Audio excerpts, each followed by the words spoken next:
Hello दोस्तों, विकास Sharma math पे आपका स्वागत है। आई होप कि आप सभी बढ़िया होंगे, स्वस्थ होंगे और तंदुरुस्त होंगे।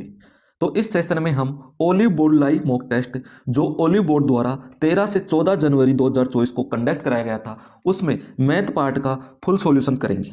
अगर आपको इस क्लास की पीडीएफ चाहिए तो आप हमारे टेलीग्राम चैनल विकास शर्मा मैथ पर जाकर इस क्लास की पीडीएफ देख सकते हैं या फिर ले सकते हैं। तो दोस्तों, सेशन में आगे बढ़ने से पहले आप इस सेशन को लाइक कर दीजिए और अपने दोस्तों के साथ जितना ज़्यादा हो सके शेयर कीजिए। अब इस सेशन में हम अपने क्वेश्चन की तरफ बढ़ते हैं। क्वेश्चन नंबर 1 आपके सामने है, जिसमें आपको दे रखा है कि एक स्मार्ट घड़ी का क्रय मूल्य और अंकित मूल्य क्रम से 4800 और 9200 है। दुकानदार इसे ग्राहक को 40% की छूट पर बेचता है। यदि ग्राहक नगद राशि का भुगतान करता है तो ग्राहक को रियायती मूल्य पर 10% की अतिरिक्त छूट मिलती है। यदि ग्राहक नगद में राशि का भुगतान करता है तो इस लेन देन में दुकानदार को कितना लाभ हुआ, यह आपको बताना है। तो कितनी छूट मिली है? 40% और 10% की छूट मिली है। तो समतुल्य छूट कितनी हो जाएगी? तो कैसे ज्ञात करेंगे? हम निकालेंगे 40 प्लस 10 माइनस 40 इंटू 10/100। तो कितना हो गया? 50 माइनस 4 कितना हो गया? 46।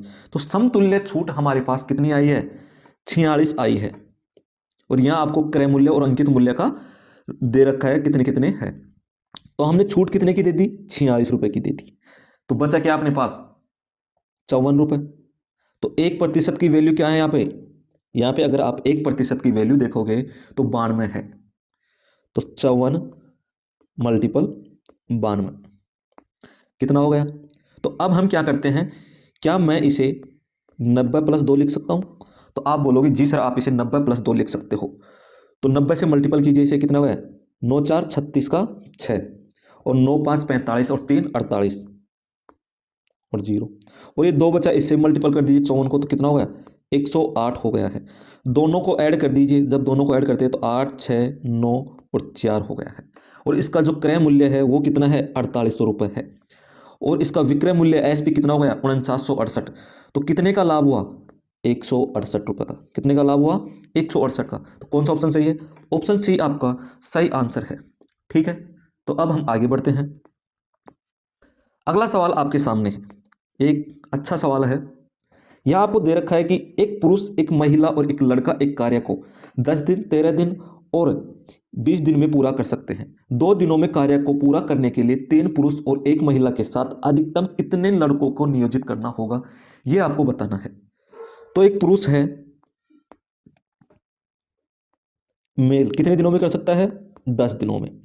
फीमेल उसे 13 दिनों में। और बच्चा, चिल्ड्रन, उसे कितने दिनों में? 20 दिनों में कर सकते हैं। तो अब हम क्या करते हैं, इनका एलसीएम लेते हैं। इनका हमने एलसीएम ले लिया। इनका एलसीएम कितना हो गया? 260। कितना हो गया? 260 इनका एलसीएम हो गया है।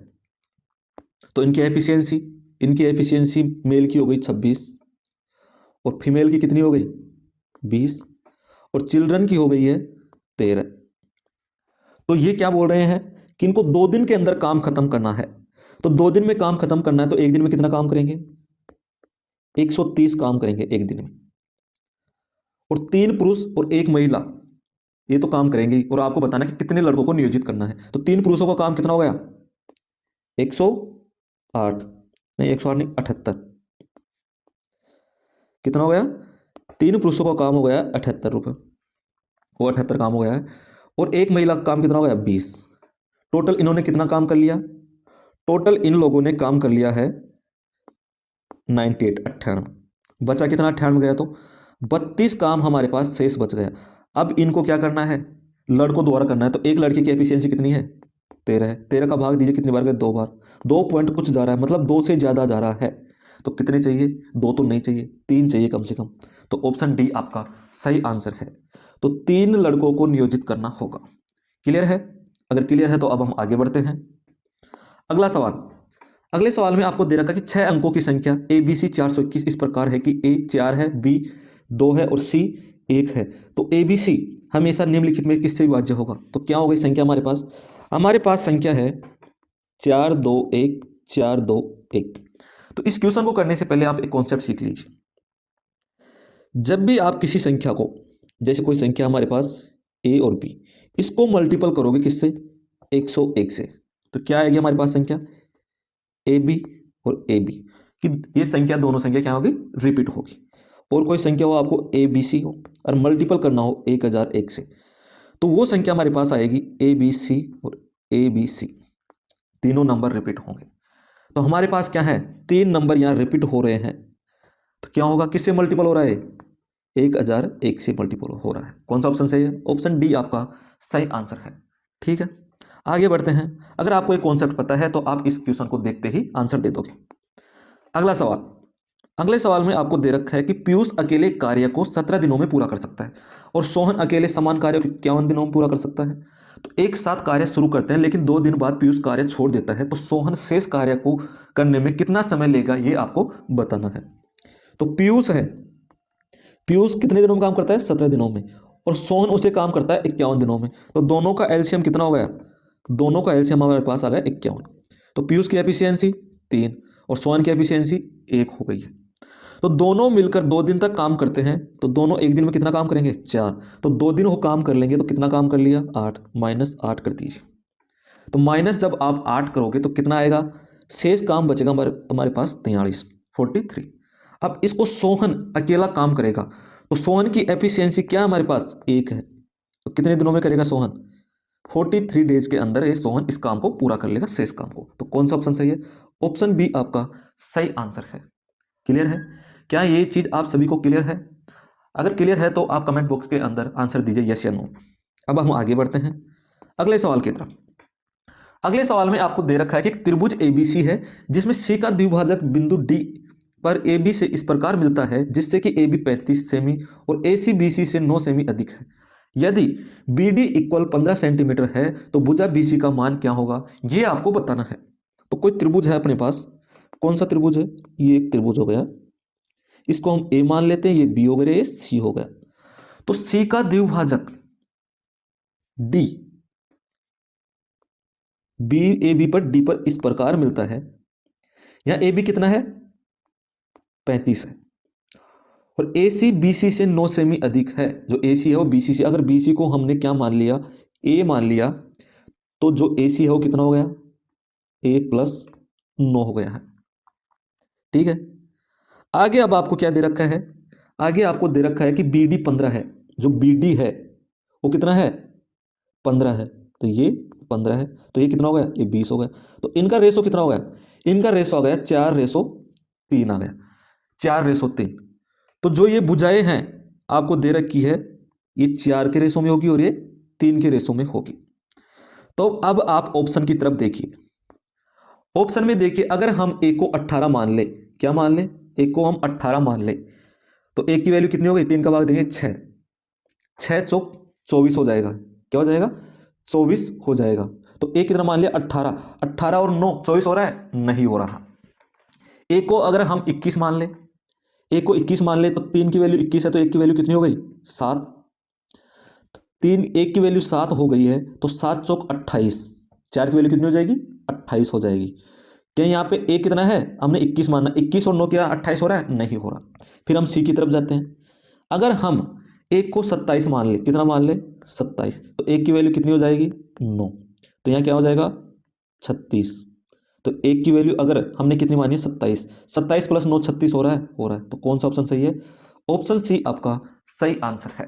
अगर आप ऑप्शन से नहीं करना चाहते हो तो आप इसे कैसे कर सकते हैं, तो ये क्या है a प्लस 9 बटे ए, इनका रेशो क्या है अपने पास 4:3, तो यहां से आपके पास ए की वैल्यू आ जाएगी जब आप इनको क्रॉस मल्टीपल करोगे।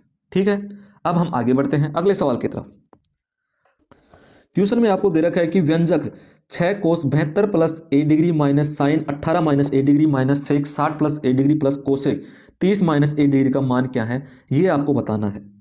तो आप मुझे बताइए, मैं जब साइन को कोस के रूप में चेंज करूंगा तो क्या मैं इसे कोस 72 प्लस ए लिख सकता हूं, तो आप बोलोगे जी सर आप इसे लिख सकते हो। तो यहां पर आपको दिख रहा होगा ये माइनस का और ये प्लस का है, तो क्या होगा आपस में माइनस हो जाएंगे, तो ये क्या बचेगा 0 बचेगा। तो और यहां देखिए जब कोसेक की बात आए तो कोसेक को क्या मैं सेक के रूप में सेक 60 प्लस ए लिख सकता हूं, तो आप बोलोगे जी सर आप इसे लिख सकते हो। ये प्लस का है और ये माइनस का है यहाँ पे, तो क्या होगा, ये भी आपस में कैंसिल हो जाएंगे। तो क्या बचा, 6 का मल्टीपल 0 से हो तो कितना आया, 0। तो कौन सा ऑप्शन सही है, ऑप्शन सी आपका सही आंसर है। क्लियर है। अब हम आगे बढ़ते हैं अगले सवाल की तरफ। अगला सवाल आपके सामने है जिसमें आपको दे रखा है कि साइन स्क्वायर ए बटे कोस स्क्वायर ए माइनस साइन स्क्वायर ए माइनस साइन स्क्वायर ए टेन स्क्वायर ए का मान आपको बताना है। ठीक है, तो यहां आप इसे वैल्यू पुट करके भी सोल्व कर सकते हो। यहां आप ए का मान 45 डिग्री मान करके यहां पे इसे सोल्व कर सकते हो, और कुछ भी मान सकते हो, लेकिन 45 से आसानी से सोल्व हो जाएगा। और दूसरे तरीके से, तो दूसरे तरीके से कैसे सोल्व करते हैं अब हम इसे सीखते हैं। तो ये जब अपने पास साइन स्क्वायर बटे कोस स्क्वायर दे रखा है, तो क्या मैं इसे टेन स्क्वायर ए लिख सकता हूं, तो आप बोलोगे जी सर आप इसे लिख सकते हो। तो क्या बचा अपने पास, टेन स्क्वायर ए माइनस, तो ये क्या है, साइन स्क्वायर ए माइनस साइन स्क्वायर ए, टेन ओ क्या नाम से टेन स्क्वायर ए है मल्टीपल। तो मैं यहां पर जब साइन स्क्वायर ए कॉमन ले लेता हूं तो क्या बचा, तो हमारे पास बचा 1 माइनस टेन स्क्वायर ए बचा। क्या बचा, 1 माइनस टेन स्क्वायर ए बच गया है। जब हमने साइन स्क्वायर ए क्या लिया, कॉमन ले लिया, तो हमारे पास बचा है 1 माइनस टेन स्क्वायर ए। तो 1 माइनस टेन स्क्वायर ए क्या होता है, तो 1 माइनस टेन स्क्वायर ए होता है सेक स्क्वायर ए। क्या होगा, सेक स्क्वायर ए हो जाएगा। और सेक स्क्वायर को कैसे लिख सकते हैं, 1 बटे कोस स्क्वायर ए। तो 1 बटे कोस स्क्वायर, तो हमारे पास क्या निकल के आया है, टेन स्क्वायर ए माइनस साइन स्क्वायर ए बटे कोस स्क्वायर ए। तो ये क्या हो गया, ये हो गया है टेन स्क्वायर ए। तो टेन स्क्वायर ए में से टेन स्क्वायर घटा देंगे तो क्या बचेगा, 0। तो कौन सा ऑप्शन सही है, ऑप्शन सी आपका सही आंसर है। क्लियर है। आगे बढ़ते हैं। अब अगला सवाल आपके सामने है जहां आपको दे रखा है कि अप्पू बाढ़ से दोगुना कुशल है और जो काल से दोगुना कुशल है। काल से दोगुना कुशल कौन है, बाढ़। तो अप्पू बाढ़ और काल की जो एफिशिएंसी है उसका रेशो क्या होगा, अप्पू बी बार्ट और सी काल। अगर काल की एफिशिएंसी 1 है तो बार्ट की एफिशिएंसी कितनी होगी, 2। और बार्ट की एफिशिएंसी 2 है तो ए की एफिशिएंसी क्या होगी, 4 हो जाएगी।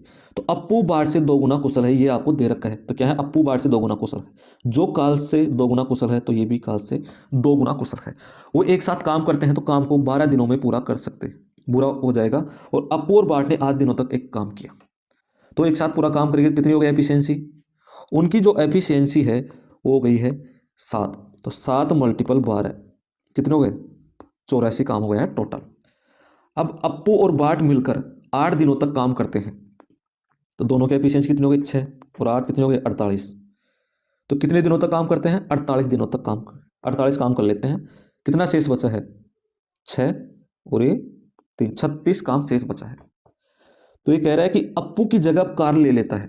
अप्पू की जगह कौन ले लेता है, कार्ल ले लेता है। तो अप्पू की जगह अप्पू को हटा देंगे तो कार्ल आ जाएगा। तो कार्ल और बार्ट की एफिशिएंसी कितनी हो गई, 3 हो गई है। तो ये कितने दिनों में कर लेंगे, 12 दिनों में कर लेंगे। तो ये कह रहा है कि काम को पूरा करने के लिए कितने अतिरिक्त दिन चाहिए, तो कितने दिन चाहिए, 12 चाहिए। तो कौन सा ऑप्शन सही है, ऑप्शन सी आपका सही आंसर है। क्लियर है। आगे बढ़ते हैं अगले सवाल की तरफ। अगला सवाल आपके सामने जहां दे रखा है कि खाली टंकी को पाइप ए द्वारा 11 घंटों में और पाइप बी द्वारा 9 घंटों में भरा जाता है। ए कितने घंटों में भरती है, ए 11 घंटों में भरती है और बी 9 घंटों में भरती है। दोनों की एफिशिएंसी क्या हो गई, दोनों की एफिशिएंसी आई तो एलसीएम लिया हमने 99। तो कितनी हो गई, इसकी 9 एफिशिएंसी, इसकी 11 एफिशिएंसी। आगे आपको दे रखा है कि यदि दो पाइपों को बारी बारी से पाइप बी से शुरू करते हुए 1 घंटे के लिए खोल दिया जाता है तो टंकी कितने समय में भर जाएगी। तो पहले कौन सा खुलेगा, बी खुलेगा, पहले बी खुला, फिर ए खुलेगा, फिर बी खुलेगा, फिर ए खुलेगा, फिर बी खुलेगा, फिर ए खुलेगा। ऐसे ही ये प्रोसेस जब तक टंकी नहीं भर जाती चलती रहेगी। तो पहले ए खुला और बी खुला तो कितना भरा, 11। फिर ए खुला, कितना भरा, 9। तो 2 घंटे में कितनी भर जाएगी, 20। कितनी भरेगी, 20 भरेगी। तो 80 कितने घंटों में भर जाएगी, 8 घंटों में। तो 8 घंटों में कितनी भर गई, 80 भर गई है। कितनी भर गई है, 80। फिर अगले 1 घंटे में क्योंकि बी आएगा वापस 11 वर्ग ही। अब बची कितनी अपने पास 8, क्या बची 8 बची। अब कौन भरेगा ए भरेगा, तो 8/9। तो ये जो टंकी है वो भरने में टाइम लेगी कितना हो जाएगा प्लस 9 सही 8/9 हाउर, कितना लेगी 9 सही 8/9 हाउर। कौन सा ऑप्शन सही है, ऑप्शन ए आपका सही आंसर है। क्लियर है, तो आगे बढ़ते हैं। अगला सवाल, अगले सवाल में आपको दे रखा है कि जो रूट एन है, रूट एन है एक संख्या 12 और 18 के बीच स्थित है रूट एन, तो पूर्णांक एन के कितने मान हो सकते हैं। कोई संख्या है, एक तो 12 है और एक 18 है, उसके बीच संख्या बच रही है, कौन सी संख्या एन है जो रूट के अंदर है। तो अब हम क्या करते हैं, इनका स्क्वायर करते हैं। हमने इनका स्क्वायर किया तो 144, ठीक है, और ये कितनी हो गई एन, और ये 324। तो यहां क्या बोल रहा है कि बीच स्थित, ना तो 144 लेना है ना ही 324 लेना है, तो क्या लेना है 143 और यहां से 323। तो 323 माइनस 143 जब हम करेंगे तो कितना बचेगा, माइनस कीजिए, 3 से 0 गया, 12 से 4 गया तो कितना बचा 8 बचा, कितना बच गया 8 बच गया है। और अभी क्या करेगा, माइनस जाएगा, कितना बचेगा 180 बच गए, कितने बच गए 180 यहां पर बच गए हैं। -1 कर देंगे, कितना आंसर आया 179। कौन सा ऑप्शन सही है, ऑप्शन सी आपका सही आंसर है। क्लियर है, आगे बढ़ते हैं हम अगले सवाल की तरफ। अगला सवाल आपके सामने है कि कोई चोर एक वस्तु चुराता है और 17 किलोमीटर पर हावर की चाल से दौड़कर भाग जाता है। एक पुलिसकर्मी 8 मिनट बाद अपराध स्थल पर पहुंचता है और तुरंत चोर का पीछा करना शुरू कर देता है। पुलिसकर्मी द्वारा चोर का पीछा करने के 32 मिनट बाद भी दोनों के बीच 500 मीटर का अंतर होता है, तो पुलिसकर्मी की चाल क्या है यह आपको बताना है। तो कोई चोर था, चोर यहां से चोरी करता है और भगता है, और 8 मिनट बाद कहां पहुंच जाता है, यहां पे पहुंच जाता है। तो 8 मिनट में उसने कितनी दूरी तय कर ली, 17 मल्टीपल 8/60, तो कैंसिल कीजिए, ये 15 और ये 2, तो कितनी दूरी तय कर ली है 34/15 किलोमीटर। तो चोर ने 8 मिनट में 34/15 किलोमीटर दूरी तय कर ली, तो ये दूरी अपने पास 34/15 किलोमीटर। ठीक है, आगे आपको दे रखा है कि 8 मिनट बाद पुलिस भी उस चोर का पीछा करता है, और जब 32 मिनट हो जाती है पुलिस को भागते भागते, अब दोनों के बीच कितनी दूरी बची है 500 मीटर की, और बची कितनी 500 मीटर की, मतलब 1/2 किलोमीटर की दूरी बची है। तो इन्होंने 32 मीटर के अंदर जो इनकी रिलेटिव स्पीड है वो कितनी आई, वो कितनी आई 34/15 -1/2, तो इनका एलसीएम लेंगे, कितना गया 30, तो कितना आया 34 68 -15, कितना आया है 53/30, कितना गया 53/30 भगाया कितने में 32 मिनट में, तो 1 मिनट में कितना भगेगा। अब हम क्या करेंगे, इनकी रिलेटिव स्पीड निकाल कर लाएंगे, तो अब हम क्या करते हैं 32 का भाग देते हैं, तो क्या आएगा 32/60 से होगा तो 60 ऊपर चला जाएगा और 32 नीचे आ जाएगा। कैंसिल करते हैं, कैंसिल किया हमने, ये 2 बार, ये 16, तो कितना 53/16 इसकी रिलेटिव स्पीड निकल के आई है, जिसे हम लिख सकते हैं 4 पॉइंट कुछ। ठीक है, तो 4 पॉइंट कुछ लिख सकते हैं।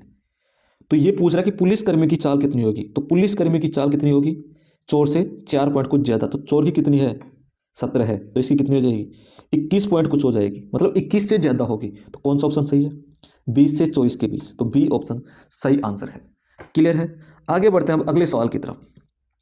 अगले सवाल में आपको दे रखा है कि साइन की पावर 8x है माइनस कोस की पावर 8x है, तो इसकी वैल्यू आपको दे रखी है इक्वल है दोनों, तो कोस 2x आपको बताना है। क्या बताना है, कोस 2x आपको बताना है। ठीक है, तो आप मुझे बताइए, क्या मैं इसे साइन को मैं ऐसे लिख देता हूं, साइन 8 माइनस, नहीं नहीं एक मिनट,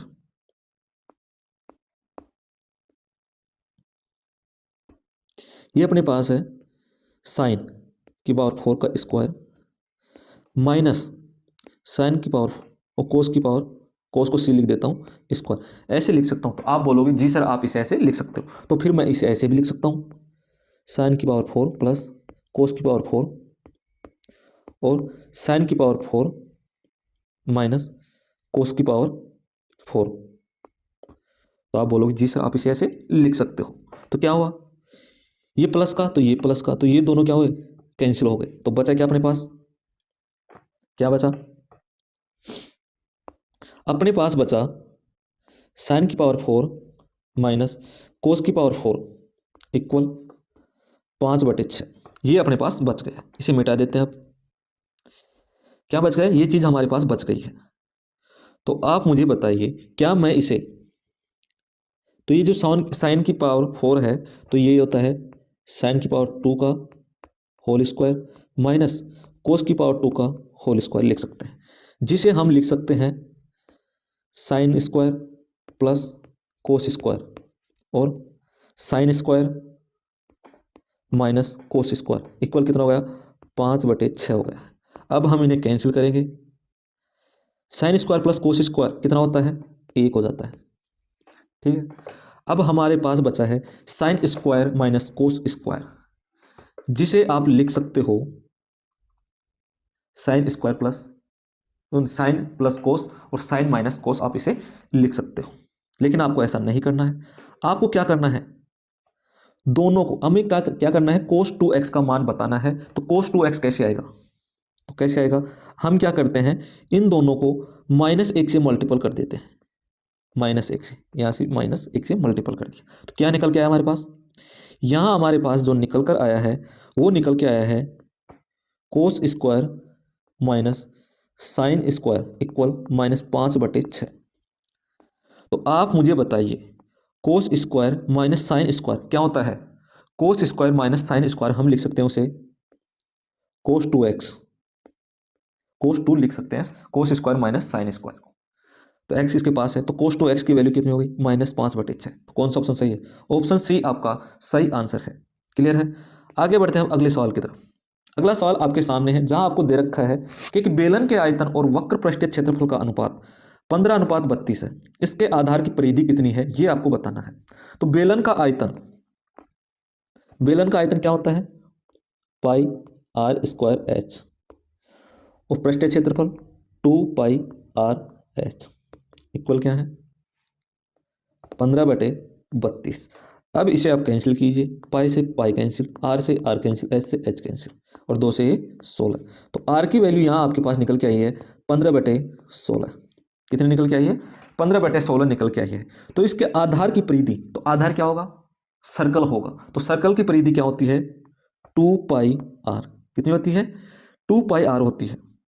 तो इसकी आधार की परिधि क्या होगी, आधार की परिधि होगी 2 मल्टीपल 22/7 मल्टीपल कितना हो गया, 15/16। तो यह क्या होगा, इनको कैंसिल कर देंगे, इनको जब हमने कैंसिल किया ये 11 बचा, तो ये कितना बचेगा, 4 से जाएगा तो 4 बच जाएगा। तो 11 को मल्टीपल कीजिए 15 से, कितना हो गया, 561/728। अगर आपको 11 से किसी भी संख्या को मल्टीपल करना हो तो कैसे बहुत ही फास्ट तरीके से किया जाता है, तो उसके ऊपर हमने एक क्लास ली थी, उसका लिंक मैं आपको डिस्क्रिप्शन बॉक्स के अंदर दे दूंगा, वहां से जाकर आप उस क्लास को देख सकते हो। तो कौन सा ऑप्शन सही है, ऑप्शन बी आपका सही आंसर है। क्लियर है, आगे बढ़ते हैं अगले सवाल की तरफ। अगले सवाल में आपको दे रखा है PQR, ये इनका रेशो दे रखा है और आपको इनका रेशो पूछा है कि बहुत ही आसान सवाल है। इसको क्या करना है, पहले क्या दे रखा है आपको, ये नंबर देखिए 2PR, तो P कितना है 17, 34 प्लस R कितना है 13 12, तो कितना होगा 46। तो 46 एक ही ऑप्शन के अंदर ऑप्शन ए, तो ऑप्शन ए सही आंसर है। आगे बढ़ते हैं अगले सवाल की तरफ। अगला सवाल आपके सामने है, ए की वर्तमान आयु बी की वर्तमान आयु का अनुपात 16:21 है। कितना है दोनों का अनुपात, 16:21 है। यह है प्रेजेंट की एज। 15 वर्ष के बाद ए की आयु बी की वर्तमान आयु के बराबर होगी। 15 वर्ष के बाद ए की आयु बी की वर्तमान आयु, तो बी की वर्तमान आयु कितनी है 16, तो 15 वर्ष बाद ये भी 21 हो जाएगी। कितने वर्ष बाद, प्लस 15 वर्ष, कितने 15 वर्ष, तो आपको क्या बताना है, तो 5 वर्ष के बाद बी की आयु कितनी होगी। तो ये 15 वर्ष किसके इक्वल है, ये जो 15 वर्ष है वो इक्वल है, कितना रेशो है 5, तो 5 की वैल्यू 15 है तो 1 की वैल्यू कितनी हो जाएगी 3। तो आपको क्या बताना है, बी की 5 वर्ष में 5 वर्ष बाद आयु कितनी होगी। तो बी की जो वर्तमान आयु है वो कितनी है, 3 से मल्टीपल कीजिए 63, और 5 वर्ष बाद ऐड कर दीजिए 5 कितनी होगी 68। कौन सा ऑप्शन सही है, ऑप्शन बी आपका सही आंसर है। क्लियर है। आगे बढ़ते हैं अगले सवाल की तरफ। अगले सवाल में आपको दे रखा है कि यदि एक निश्चित धनराशि साधारण ब्याज पर 1.5 वर्षों में कितनी हो जाती है 4790 और 4.5 वर्षों में हो जाती है 5080, तो मूलधन कितना है ये आपको बताना है। जब आप ऑप्शन की तरफ देखोगे तो ऑप्शन बी में आपको 4825 रुपये दे रखा है, जो क्या है ये हो ही नहीं सकता। जब 1.5 वर्ष के बाद ये जो राशि है 4790 हो रही है, तो क्या इसका मूलधन 4825 हो सकता है, नहीं हो सकता, तो ये ऑप्शन कैंसिल हो गया। तो दोनों का अंतर कितना है, इन दोनों का, तो इन दोनों का अंतर है 48 80 290, तो कितने वर्षों में ये 3 वर्षों के अंदर 290 है। तो 1 वर्ष के अंदर कितनी होगी, तो 1 वर्ष के अंदर इसके जो नंबर होंगे लगभग 96 के आसपास मान लें, इसका ब्याज है 96। तो 96 जब आप इसमें से माइनस करोगे 4700 में से, तो वो अप्रोक्स होगा कितना 4600। तो कौन सा ऑप्शन सही है, ऑप्शन दूर दूर है, क्या है, ऑप्शन जब दूर दूर है तो कौन सा आंसर होगा, आंसर सी आपका सही आंसर होगा।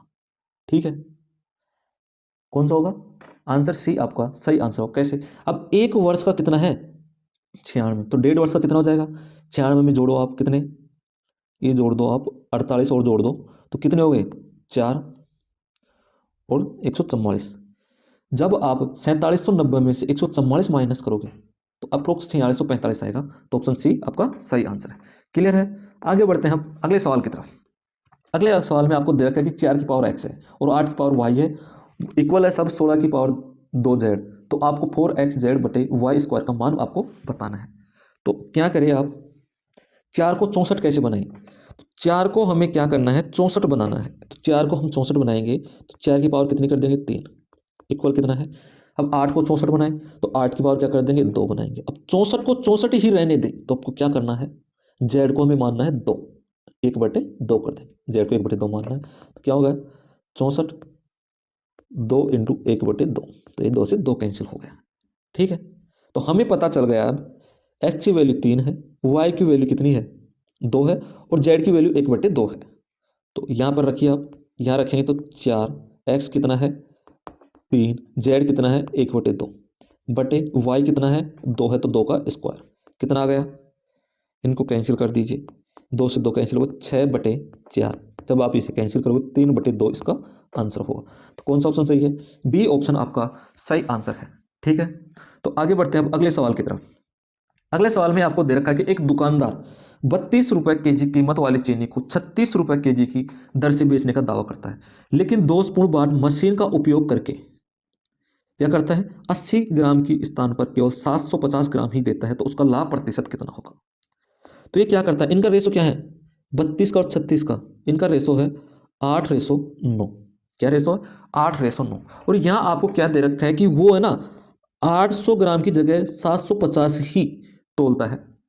तो क्या करता है, उस 750 की चीज को 800 रुपये में बेच रहा है, क्या कर रहा है 750 की चीज को 800 रुपये में बेच रहा है, तो क्या होगा 750 और 800, ये इसका प्रॉफिट होगा। अब हम इन्हें कैंसिल करते हैं, जब हमने इसको कैंसिल किया 1 0 से 1 0 कैंसिल, 8 से 8 कैंसिल, वो एक बार आ गया, तो ये कितना हो गया 10, 3 से किया ये 25, तो 5 से किया ये 5 और ये 2, तो क्या हो गया 5 से 6 हो गया, कितना बढ़ रहा है 5 से 1 बढ़ रहा है, तो 1/5 की वैल्यू कितनी हो गई 20%। तो कौन सा ऑप्शन सही है, ऑप्शन ए आपका सही आंसर है। ठीक है, आगे बढ़ते हैं अब अगला सवाल। अगले सवाल में आपको दे रखा है कि 3 अलग अलग संख्याओं का लघुत्तम समापवर्तक जो एलसीएम बोलते हैं वो 260 है, तो निम्नलिखित में से कौन सा उसका एचसीएफ नहीं हो सकता। तो एलसीएम क्या है, कोई भी संख्या अगर किसी भी संख्या है उसका एचसीएफ हम क्या मान लेते हैं, एक चीज सीखिए, हमने कोई संख्या उसका एचसीएफ हमने मान लिया एच, क्या मान लिया एच है, और दो संख्याएं हैं, दो संख्याएं हमने मान ली AH और BH। इनका एलसीएम क्या होगा? इनका एलसीएम होगा ABH। क्या होगा? ABH। तो HCF क्या है? HCF ऐसी संख्या है जो एलसीएम के अंदर भी प्रेजेंट होती है। ठीक है, तो ये पूछ रहा है कि इसका HCF कौन सा नहीं हो सकता, जिसका इसके अंदर भाग नहीं जा सकता हो पूर्णतः। तो कौन सी संख्या है? 13 का भी जाता है, 10 का भी जाता है, 26 का भी जाता है, 12 का नहीं जाता। तो कौन सा ऑप्शन सही है? ऑप्शन डी आपका सही आंसर है। क्लियर है? आगे बढ़ते हैं हम। अगला सवाल आपके सामने है कि त्रिभुज एबीसी में AB 11 सेमी है, BC 9 सेमी है और CA x सेमी है, तो x के मान के लिए निम्नलिखित में से कौन सा विकल्प सही है? तो आपने पढ़ा होगा कम से कम क्या हो सकता है? इनके अंतर। कम से कम हो सकता है इनका अंतर। तो इनका अंतर कितना है? इनका अंतर 2 है। इससे बड़ी है x, इससे बड़ा है दोनों का जोड़। तो दोनों का जोड़ कितना है? 20। तो ये जिस विकल्प के अंदर होगा वो सही आंसर होगा। तो कौन सा विकल्प है? ऑप्शन डी आपका सही आंसर है। क्लियर है? अगर क्लियर है तो अब हम आगे बढ़ते हैं। अगला सवाल, दो वृत्तों के केंद्र C और D हैं और उनकी त्रिज्याएं R और R सेमी है। यदि C plus D equal R plus R हो तो उनके बीच उभयनिष्ठ रेखाओं की संख्या क्या होगी? तो ये आपको क्या करना है? बताना है। तो ऐसी सिचुएशन कब आती है? ऐसी सिचुएशन जब आती है जब एक तो सर्कल ये हो और एक सर्कल ये हो। ये इनके केंद्र हो गए और एक केंद्र है C और D। ये क्या हो गई? इनकी त्रिज्या हो गई। ये त्रिज्या R है और ये R है। तो यहां आपको दिख रहा है कि C plus D equal R plus R है। तो यहां पे कितनी स्पर्श रेखाएं, उभयनिष्ठ स्पर्श रेखाएं खींची जा सकती है? एक तो ये, एक ये और एक ये। तो कितनी उभयनिष्ठ स्पर्श रेखा हुई? 3। तो ऑप्शन डी आपका सही आंसर है। क्लियर है? आगे बढ़ते हैं हम अगले सवाल की तरफ। अगले सवाल में आपको दे रखा है कि P की वैल्यू आपको ये दे रखी है क्योंकि ये और R की, और आपसे पूछा कि P क्यूब Q क्यूब और R क्यूब माइनस 3PQR का मान क्या होता है? तो आपको पता ही होगा कि P cube plus Q cube plus R cube minus 3PQR equal, equal क्या होता है? 1/2 P plus Q plus R। 1/2 P plus Q plus R और P माइनस Q का whole square plus Q minus R का whole square plus R minus P का whole square, ये होता है। ठीक है, तो P plus Q plus R, तो अब तीनों संख्या को जब हम जोड़ेंगे तो कितना आएगा हमारे पास जोड़कर? ये हमारे पास आ जाएगा 6 और 9 कितने हो गए? 15, 15 7 22। और आगे कितना है? 2 आ जाएगा, 7 और 2 9 हो गए, 9 और 7 कितने हो गए? 16, 16 और 7 कितने हो गए? 23, 3 फिर 2 बचा, फिर 8 8 8 कितने हो गए? 24, 24 और 2 26। तो 2632 आ गए दोनों का। अब हम इन्हें क्या करेंगे? मल्टीपल करेंगे 1/2 से। और ये क्या? P माइनस क्यू, तो 877 माइनस 879, तो माइनस का 2, तो इसका स्क्वायर कितना हो गया? 4 प्लस कितने हो गए? 876 माइनस 879 माइनस 876 3, 3 का स्क्वायर 9 प्लस 876 माइनस 877 कितना? माइनस का 1, माइनस का 1 का स्क्वायर 1 हो गया। अब हम इन्हें क्या करेंगे? ऐड कर देंगे। तो ऐड करेंगे कितने हो गए? 14। तो 14 को मल्टीपल डिवाइड कीजिए 7, तो 7 से भाग दीजिए, 7 दूनी वो मल्टीपल कीजिए 14, 7 से 21, 2 1 22 बचे 2, 7 6 42, 42 और 2 कितने हो गए? 44 बचे 4, 7 दूनी 14 और 18। तो 18,424 किस ऑप्शन के अंदर है? ऑप्शन सी के अंदर है, 18,424। तो ऑप्शन सी आपका सही आंसर है। क्लियर है? आगे बढ़ते हैं अगले सवाल की तरफ। यहां आपको दे रखा है कि एस टी एक वर्त की जीवा है जिसका केंद्र जे है तथा एल एस टी के छोटे चाप पर एक बिंदु है। यदि कोण जे एस टी 57 है तो एस एल टी का मान क्या है, ये आपको बताना है। तो हमारे पास एक सर्कल है, एक सर्कल हो गया। तो यहां पर एक क्या है? जीवा है। कौन सी है? S T. ये एक जीवा हो गई है, एस और टी। ये इसका केंद्र हो गया है जे। ठीक है, और हमें दे रखा है कि जे एस टी जो ये वाला है वो कितना है? 57। तो ये 57 है तो ये भी 57 ही होगा। तो दोनों कितने हो गए? 57 57 कितने हो गए? 114, 114 हो गए हैं दोनों। तो ये हमारे पास आ गया, तो ये कितना होगा, तो 180 माइनस 114 कितना हो गया 66, ये 66 हो गया। जब ये 66 है तो ये कितना हो गया, इसका आधा 33।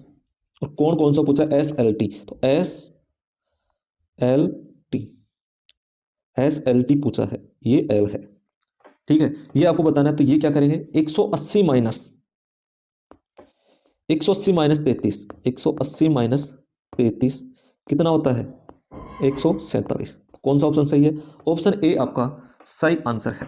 क्लियर है। तो अब हम आगे बढ़ते हैं अगले सवाल की तरफ। अगले सवाल में आपको दे रखा है कि 5 मित्र दोपहर का भोजन करते हैं, उनमें से एक मित्र के पास भोजन के लिए कुछ नहीं है, इसलिए अन्य 4 मित्र जिसके पास भोजन की 490 ग्राम, 420 ग्राम और 600 ग्राम और 720 मात्रा है, वे उनके साथ अपना दोपहर का भोजन साझा करने का निर्णय लेते हैं।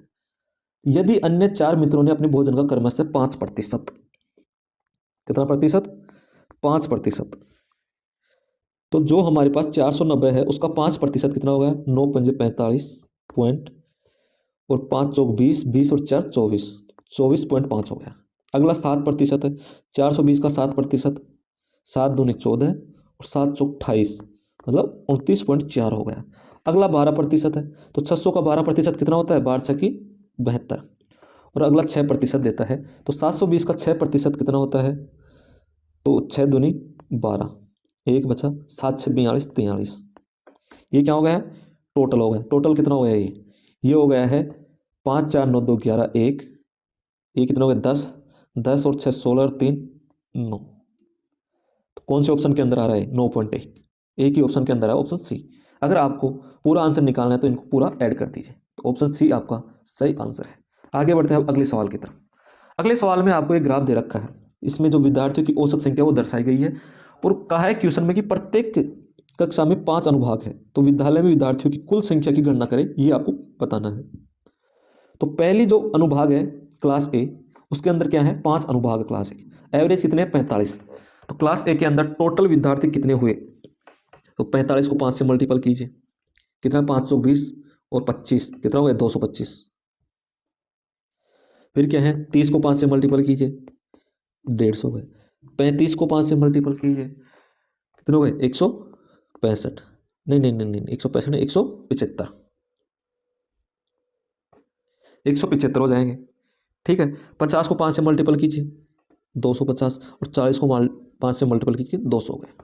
अब हम क्या करते हैं, इन्हें ऐड करते हैं, 5 और 5 10, 0, 7 बच गए, 7 और 3 10 हो गए, 5 5 कितने हो गए 20, 1 0 बचे, फिर 2 6 7 8, 8 और 2 10 कितने हो गए 1000। तो कौन सा ऑप्शन सही है, ऑप्शन डी आपका सही आंसर है।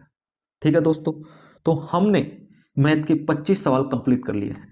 तो दोस्तों अगर आपको ये क्लास अच्छी लगी है तो इसे लाइक जरूर कीजिए, और कमेंट बॉक्स के अंदर जरूर बताइए कि आपको ये क्लास कैसी लगी, और अपने दोस्तों के साथ शेयर कीजिए। अब मिलते हैं नेक्स्ट क्लास के अंदर इसी उत्साह के साथ। धन्यवाद दोस्तों।